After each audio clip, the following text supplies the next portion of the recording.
2시간 전에 마감한 트레이더가 생생하게 전하는 글로벌 마켓 리뷰 델타원입니다. 우리 시장은 이틀 연속 반등했는데 해외 증시는 또 변동성 상승을 동반한 하락이 나왔습니다. 무엇보다도 금 가격이 숏커버에 힘입어 무려 3.63%나 상승한 1993달러까지 폭등했는데요. 시장 한마디로 요약하면 많이 썼다. 만기주 폭락만큼은 막으려고입니다. 제가 계속해서 미국, 유럽 옵션 만기와 연동해서 시장 흐름을 이야기하고 있는데 현물, 그러니까 펀더멘털이 중요한 것이지 이 파생 상품만 갖고 끼워 맞추는 것은 비약 아니냐 하실 수 있습니다. 하지만 트레이더의 눈에는 그렇게 보이는 것을 어찌합니까? 인트로가 길어지네요. 바로 아시아 세션 갑니다. 우리 시장은 갭 상승이 나왔지만 손절 포인트에 도달하진 않은 채 조심스럽게 밀리기 시작했습니다. 어제 개인 사정으로 영상을 업로드하지 못했지만 스크립트를 위한 자료에는 목요일 오후 1시 52분부터 약 30분 동안 슈퍼개미가 이 먼슬리 콜옵션 310을 평당 5.5포인트에 약 6,000계약을 매수한 것을 기록해뒀는데요. 오늘 개장 후 10분 동안 평당 6.9포인트에 6,000계약을 거의 다 청산한 것으로 보입니다. 대략 하루 만에 한 20억 정도 버는 것 같아요. 개인적으로 보면 참 좋은 트레이딩이었던 것 같습니다. 물론 제가 한 건 당연히 아니고요. 여하튼 오전 10시 30분까지는 외국인들이 현 선물을 동반 매도하면서 지수가 살짝 눌리게 됩니다. 하지만 이때 적극적인 선물 미결제 약정 증가는 없었고 그마저도 시장이 더 이상 빠지지 않으니까 외국인들은 선물 매도 포지션을 모두 치우면서 종가 직전에는 3천억 넘는 선물 순매수를 했는데요. 이것은 이번 3월 14일 화요일에 들어왔던 2조 원이 넘는 현 선물 동반 매도가 오늘로써 자투리 포지션까지 모두 청산된 것으로 보고 있습니다. 선물 베이시스도 14일 이후로 약세와 강세를 퐁당퐁당 오갔는데 오늘 11시 이후에는 사실상 이론 베이시스에 한 마이너스 0.4포인트 정도만 모자라는 이번 6월물 선물 거래가 시작되고 나서 가장 높은 시장 베이시스를 기록했죠. 이것 또한 선물 시장에서의 그 14일에 들어왔던 투기적 숏 포지션이 모두 청산되었을 가능성을 보여줍니다. 하지만 우리 시장을 계속해서 불편하게 보고 있습니다. 이건 단지 유럽과 미국 시장이 조정만이 아니라 아시아 시장 자체가 한 20%쯤 부족한 상황이 연속을 보이고 있다는 점인데요. 홍콩 시장 같은 경우에는 선물옵션 만기를 지금 2주 정도 남겨놓고 있어요. 그런 상황에서 이번 주 내내 일봉이, 음봉, 양봉이 계속 오가고 있죠. 추세 추종자들 아주 환장하게 만드는 흐름이 나왔는데 이렇게 한 주 동안 박스를 만들게 되면 다음 주에는 하락 추세가 지속되거나 아니면 불트랩, 그러니까 한번 쫙 언더슈팅 주고 나서 급등이 나오게 돼요. 그만큼 감마 플레이가 유리해지는 상황이 되기 때문인데요. 중앙권 증시 프록시로서 우리 시장이 어떻게든 이번 주는 잘 버텼다라면 다음 주에는 또다시 추세적 방향 설정 시도가 있을 것으로 봅니다. 옵션 테이프를 보면 지수 반등에도 불구하고 의외로 풋옵션 미결은 얼마 증가하지 않았어요. 콜옵션 또한 행사가 310에 나타난 이 슈퍼개미 트레이딩을 제외하고는 적극적인 상방 델타 해칭은 나오지 않았습니다. 즉 4월물 옵션이 5주차 거래일들은 약간의 변동성 매도가 있었을 뿐 글로벌 변동성 증가로 인해 평소보다는 좀 조심스러운 대응이 나왔다라고 볼 수 있습니다. 자, 이제 유럽 세션은 넘어갈게요. 유럽 증시는 개장 후 처음 30분 동안은 잠깐의 숏 스퀴즈가 있었지만 이내 옵션 만기일 다운, 그러니까 횡보장으로 전환되었어요. 그래서 개장 후 3시간 동안은 파생 상품을 보지 않는 트레이더들 입장에서는 그냥 무난한 시간이었다고 보지만 데이터상으로는 지수가 그렇게 탄탄히 버티고 있는데도 변동성은 계속해서 증가하고 있었어요. 유럽은 점심시간, 그러니까 한국 시간으로 저녁 8시가 근월물 선물옵션 최종거래 시각이에요. 어떻게든 딱 그때까지만 버텼고 그 이후로는 시장이 밀린 숙제를 시작하게 됩니다. 단기물, 장기물 할 것 없이 8시 이후에 유럽 채권 시장 튀기 시작했고요. 변동성 상승 또한 가속도가 붙었으며 엔화도 튀고 골드도 튀기 시작합니다. 어떻게 기가 막히게 옵션 만기 딱 그 시간 마치고 나서 이 모든 사태가 벌어지기 시작했을까요? 그리고 대부분의 유럽 관련 시황에서는 크레딧 스위스 주가나 CDS 스프레드 등 개별 종목 이야기를 이야기하는데 제가 계속 이야기하지만 크레딧 스위스는 개별 종목에 불과하다고 봐요. 진짜 문제는 채권 가격이 미친 듯이 날뛰고 있다는 것이죠. 그리고 여기에 영향을 받는 뱅킹 섹터가 있어요. 크레딧 스위스 사실 제가 지난번에 얘기했지만 도이치뱅크 시총이 절반도 안 돼요 지금. 그래서 이건 파산을 하든 인수를 당하든 이거는 큰 문제가 안 됩니다. 그런데 채권 시장이 이렇게 높은 변동성을 겪고 있으면 은행주가 좋을 수가 없죠. 자, 한번 볼까요? 크레딧 스위스 주가를 한번 볼게요.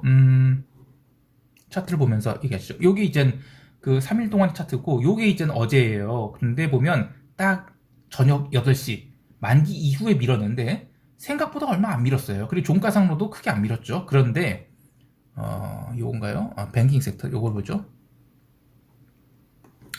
여기 이제 그 유로스탁스 뱅킹 섹터 ETF 인덱스인데 8시 이후로 밀었습니다. 아주 세게요. 네, 마감 때까지 아주 세게 밀었어요. 그래서 이 크레딧 스위스 때문에 시장이 하락했다, 이건 아니라 8시 이후로 모든 게 그 일어났다고 그랬죠. 그 채권 시장 튀고, 골드 튀고, 엔화 튀고, 변동성도 튀고, 그래서 무너진 게 이게 진짜 문제죠. 자, 그리고 또 CDS 스프레드 한번 볼까요? CDS 스프레드는 여기 이제 1년물 크레딧 스위스인데 주가 크레딧 스위스 반등했죠? 고점에서 내려왔죠? 그런데 뱅킹 섹터는 저가 갱신이에요. 그래서 지금 뭐 그 문제는 크레딧 스위스가 아니라는 것입니다. 그리고 뭐 크레딧 스위스 스프레드, 그 CDS 스프레드 한번 더 보면 일주일 사이에 10배가 났어요. 참 할 말이 없습니다. 사실 이런 보험료 주고 크레딧 스위스 채권 사는 거는 멍청한 짓이고, 지금 이건 전쟁통의 한복판이에요. 그래서 지금은 단기 채권이 어떻게 움직이는지 여기에 집중한 것이 좋습니다. 여하튼 유럽 증시는 선물옵션 만기까지는 어떻게든 뭐 주가 하락을 틀어막았지만 만기 결제를 마치고 나서는 사정없이 조정을 받았어요. 여기에는 무슨 뉴스플로 같은 거 없었죠. 그래서 그동안 틀어막은 것이 이제 풀리기 시작할 것으로 봐요. 유럽 본장 마감 후 새벽녘에 그 UBS가 크레딧 스위스 인수 검토할 것이라는 뉴스가 있었음에도 불구하고 유럽 뱅킹 섹터 또 지수 선물 전혀 반등을 못했어요. 오히려 나스닥만 어떻게든 장중에 반등을 시키는 모습이었는데 나스닥의 반등도 유럽과 마찬가지로 어떻게든 하락을 틀어막는 그런 모습이었다고 봐요. 자세한 것은 뭐 미국 세션에서 이야기하기로 하고, 상품 시장 간단히 보면 어제 금값이 3.6% 넘게 상승했죠. 그래서 한 방에 1993달러까지 올랐어요. 근데 오늘 금값이 상승에 여러 가지 의미가 있습니다. 작년 글로벌 시장이 한참 리스크 오프이던 시절, 그러니까 영국 국제 사태부터 시작해서 뭐 나스닥이 11,000포인트 깨던 그 10월 말, 그때는 뭐 주식도 바닥, 채권도 바닥, 금값도 바닥이었어요. 근데 그 뒤로 주식도 반등하고 금도 반등하고 상품도 반등하고 뭔가 살아난 듯 싶었는데 2월 들어서 채권만큼 이상하게 계속 약세를 보였죠. 뇌피셜이지만 이때 저는 채권이 스탑로스가 진행되고 있었다라고 봐요. 그래서 이러한 인위적인 눌림이 나고 나서 지난주에 SBB 사태 터졌죠. 그 뒤로 채권이나 금이나 완전 대폭등이 나옵니다. 그래서 지난 10월 말과 비교를 해보면 채권이나 금과 같은 안전자산은 급등으로 마감을 했는데 주가는 이번 주에 빠졌다고 하지만 이 정도면 굉장히 잘 버틴 거죠. 빠진 게 아니에요. 자, 이번 주에 유럽 증시가 좀 살벌하게 빠진 것처럼 생각했잖아요. 근데 유럽 증시는 이번 주에 고작 3%밖에 안 빠졌습니다. 그것도 선물 옵션 만기까지 틀어막은 것을 생각하면 주봉 하락률은 이번 주에 2%밖에 안 돼요. 심지어 YTD 수익률 한번 볼까요? 요거가 아니라 요걸로 보죠. 요거는 이제 하얀색이 이제 유로스탁스 수익률인데 YTD로 아직도 7.5%예요. 그리고 S&P는 오히려 뭐 지금 플러스 2.4%, 나스닥은 뭐 미쳤죠. 14%, 14.69%인데 그 S&P 지금 수익률이 거의 2%밖에 안 넘겼잖아요. 그런 상황에서 뭐 유럽 뱅킹 섹터 망가졌다고 하지만 아직도 그 유럽 증시는 아직도 YTD가 플러스 7.5%입니다. 이게 제가 바로 그 선물 옵션 만기 때문에 시장을 틀어막았다는 증거로 제시하는 거예요. 이제 참교육의 시간이 올 것이라고 봅니다. 틀어막느라 고생 많았다, 연진아. 상대적으로 이 나스닥이 강한 것을 뭐 시장이 퀄리티에 집중하고 있다느니, 금리가 내려가니, 뭐 성장주 다시 밸류에이션 해줘야지, 뭐 이딴 소리 하면서 정신 못 차리고 있는데 호미로 막을 것 가래로 막는 사고가 터질 것으로 봅니다. 나스닥 선물이 밤 11시에 미시간대 기대 인플레이션이 3.8%로 전월비 꺾였다는 재료에 순간적으로 12,800포인트를 넘겼거든요. 이거 전형적인 쇼스퀴즈죠. 진짜 너무하지. 그게 그걸로 오를 파워의 재료입니까? 딱 스퀴즈 주자마자 그냥 밀었어요. 이거는 그냥 선물 옵션에 휘둘린 그런 장이었다고 봅니다. 기름시장 간단히 보면 마찬가지로 별다른 뉴스 별로 없었고, 유럽 증시 선물 옵션 만기 전까지는 기름이 플러스권을 유지하고 있었어요. 그러니까 저녁 8시까지는요. 이틀간 쌍바닥을 찍었으니까, 그리고 지금이 최근에 기록한 뭐 72달러, 80달러 선 이 박스를 지금 4차례 넘게 오가다가 하향 이탈을 처음 했거든요. 그래서 그렇지 그것만 아니라면 다시 뭐 충분히 70달러 선까지도 반등을 할 수 있는 상황이었어요. 그런데 아까 얘기했지만 이 만기 딱 끝나자마자 바로 아래로 내리꽂기 시작했죠. 그래서 이후에는 유럽 증시 흐름과 동일한 궤적을 그렸어요. 이렇게 기름은 66달러 선으로 대형이 어떤 주봉 음봉을 마감했는데 4월 6월 텍사스 기름 스프레드 다시 볼까요? 요건데 예, 부러졌어요. 물론 세게 부러진 건 아니지만 어쨌든 의미 있게 하락하면서 다음 주도 기름 시장은 부정적으로 볼 수밖에 없게 됐어요. 이제 미국 세션 넘어갈게요. 시황에서 내내 이야기했듯이 오늘은 미국이 선물 옵션 만기일입니다. 제로 데이트 옵션이 문제라고 하지만 이 제로 데이트 옵션이 문제인 것은 매일이 만기한 거예요. 그런데 반대로 문제가 아니기도 한 것은 당일 증가한 미결제약저들은 모두 당일에 소멸하죠. 그래서 해지를 막판에 풀어도 되고 뭐 동적 스프레드로 쪼여도 되고 뭐 여하튼 프리미엄은 결국 제로로 수렴하기 때문에 롤링 다운이나 롤링 업도 대충 틀어막을 수 있어요. 오늘처럼요. 자, 근데 먼슬리 옵션은 다릅니다. 이것은 한 달 혹은 그 이전부터 쌓였던 옵션 프리미엄의 궤적을 모두 봐야 돼요. 자, 그런데 이번 3월분 S&P 평균 단가가 공교롭게도 4,000포인트예요. 최종 거래 직전에 들어간 가격인 3,957포인트. 이거는 S&P 기준으로 3월 한 달 동안 위아래로 대략 한 3,800포인트에서 4,200포인트까지 움직인 구간이 중심이죠. 어떻게든 이 구간 내로 들어와서 마감하면 굳이 비싼 돈 들여서 해칭을 할 필요가 없다는 것입니다. 그래서 유럽 선물 옵션 만기 후에 유럽 증시가 꽤나 밀렸는데도 불구하고 미국 지수 선물은 만기를 맞아야 되니까 거의 밀리지 않았어요. 심지어 나스닥은 출발할 때는 플러스 출발하기까지 해요. 이후에 미 시간대 소비자 심리 지수 발표될 때는 나스닥에 쇼스키즈 나기도 했는데요. 자, 그런데 쇼스키즈라고 하는 이유가 그거 지표 발표되면서 쫙 한번 그 피레침 준 다음에 바로 레벨다운 시작했어요. 뭐 지수 하락 이유에 대해서 뭐 퍼스트 리퍼블릭 은행 때문이라고 하는데 이거 프리마켓에서부터 빠지기 시작했거든요. 물론 뭐 그 이유가 뭐 전혀 없다고 할 수는 없겠지만 마찬가지로 오늘까지는 정말 어거지로 틀어막은 것이고 다음 주에 시장이 빠질 때 만약 빠진다면 어떤 섹터가 빠진지가 진짜 문제가 생기는 곳이라고 볼 거예요. 자, 오늘 3월물 변동성 선물은 25.8포인트로 마감했는데 4월물 변동성은 더 올랐어요. 그래서 전체 변동성 커브가 장기월물 전체에 걸쳐서 레벨업을 했어요. 그것도 지수가 반등하던 내리던 관계없이 꾸준히 상승한 것이 핵심인데요. 이번 주 내내 강조한 것이 장기 변동성이 레벨업은 정말 조심해야 된다는 것이죠. 그러면서 역사적 변동성이 정배열을 조심하자라는 얘기를 했는데 변동성이 26포인트면 높은 것인지 낮은 것인지 잘 모르는 초보자분들 위해서 간단히 이야기하면 오늘 S&P 지수가 마이너스 1.2% 하락을 했죠. 근데 그것에 비하면 변동성 지수 26포인트면 굉장히 높은 거예요. 그것은 둘 중에 하나예요. 옵션 만기 때문에 틀어 막은 건지 아니면 이번물 말고 원월물들에 대한 변동성이 레벨업이 돼서 그런 것인지. 근데 저는 둘 다 마찬가지라고 보거든요. 자, S&P 지수가 이번 주 내내 일봉상 양 이렇게 오갔어요. 근데 점점 저점은 높여가고 있는데 변동성 지수는 아니에요. 변동성 지수는 장기 월물은 점점 더 고점이 올라가고 있죠. 변동성 지수만 삼각 수렴이 된 상황이에요.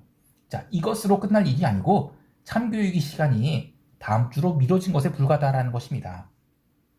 개별 종목에서는 메타가 전일 205달러로 종가고가 스케줄 준 뒤로 오늘 아무런 이유 없이 밀렸어요. 그래서 다시 195달러대로 내려왔는데요. 오늘도 마이크로소프트, 구글, 이른바 AI 관련 내러티브가 남아있는 종목들에 대해서 매수가 들어와서 지수를 받쳐댔는데 이것들 참 그렇습니다. 수익률 쫓아서 움직이는 게 당연한 것이긴 하지만 인덱스를 사는 게 아니라 이렇게 특정 종목에 집중되는 것은 뒤끝이 좋지 않아요. 또 시장에 돈이 안 들어올 때 돈이 없을 때 나타나는 현상이라서 참 걱정입니다. 이제 시장 총평하고 대응 전략 이야기할게요. 우리 시장은 야간 선물 시장에서 다시 311선으로 내려앉았는데 지난 14일과 같은 새로운 강력한 선물 매도가 나와야 레벨 다운 시도가 있을 것으로 봐요. 개인적으로는 충분히 가능한 일이라고 보고 있습니다. 미결도 지금 다 풀렸거든요. 그래서 새로 쌓일 수 있는 여력이 생겼고요. 해외 시장 분위기도 지금 충분히 도와줄 수 있는 상황입니다. 다만 1분기 마감을 이제 2주 정도 남겨놓고 있는 상황에서 조금씩 주식 바스켓을 담으려는 그런 시도도 있을 것 같아요. 이 부분이 일방적인 숏포지션에 대해서 부담을 느끼게 하는 부분이긴 한데, 이번 월물만큼은 못 먹어도 옵션 매도 부분이 옵션 매도 레버리지를 적게 사용할 계획이에요. 각자 뭐 계좌 규모에 따라 다르겠지만 아무리 계좌가 커도 개별 시장이 받아들일 수 있는 미결 한도라는 게 있습니다. 또 손매매를 하든지 뭐 알고리즘 매매를 하든지 뭐 등등 각자의 핸들링 역량에 따라서 레버리지를 달려야 된다고 보는데 저는 평소에 그 클래스별 옵션 순매도 수량 한도를 150계약으로 뭐 얌전하게, 뭐 제 기준에서는 얌전합니다. 하는데 이번 월물은 그보다 더 줄여서 순매도 한도를 50개로 맞추고 있어요. 그래서 옵션 매수를 또 넉넉하게 끼우기도 하고, 가끔은 뭐 그냥 수직 스프레드로 바꾸기도 하고, 뭐 단타도 하는 등 레버리지를 낮춰서 매매를 하도록 하겠습니다. 여하튼 지금은 조심해야 할 때이지 해외 이슈로 내려가는 것은 뭐 매수로 대응하자, 이렇게 생각하는 건 좀 순진하다고 봐요. 해외 시장에 대해서는 나스닥 선물 매도 포지션을 목요일이 급등이 시작될 때 모두 손절을 했어요. 이 손절을 얼마에 했는지, 왜 했는지, 그것에 대해서는 제가 어제 영상을 올리지 않았어요. 뭐 델방꿀 기분 나빠서, 그런 댓글 기분 나빠서 뭐 그런 거는 아니지만 영향이 없다고 할 수는 없겠죠. 여하튼 제가 그 멤버십 게시판에는 실시간으로 다 올려놨습니다. 그리고 금요일은 매매를 하지 않았습니다. 어차피 저는 이번 만기 이전에는 의미 있는 하락 안 나올 것이다, 만기 이후에 제가 시장에 참교육을 할 것이다, 이런 얘기를 계속 하고 있어서 만기 이후에 다시 포지션을 잡을 것입니다. 자, 그런데 여기서 질문 하나 해볼게요. 만약에 금리가 다시 오르면 나스닥이 하락할 수 있을까요? 또 금융주가 반등을 하면 나스닥이 하락할 수 있을까요? 둘 다 아니라고 봐요. 그래서 저는 다음 주에 진짜로 빠지는 게 진짜 그 문제거리다라고 봐요. 다음 주의 관전 포인트는 FOMC 이벤트 이후로 나스닥이 도루묵이 될 것인가인데요. 미래의 현금 흐름만 끌어오면 안 되니까 지금은 미래의 희망까지, 뭐 AI 같은 그런 것까지 끌어와서 지금 밸류에이션 하고 있죠. 참교육 받아야죠. 자, 여기까지 하겠습니다. 즐거운 주말 되시고요. 이상 델타원이었습니다. 감사합니다.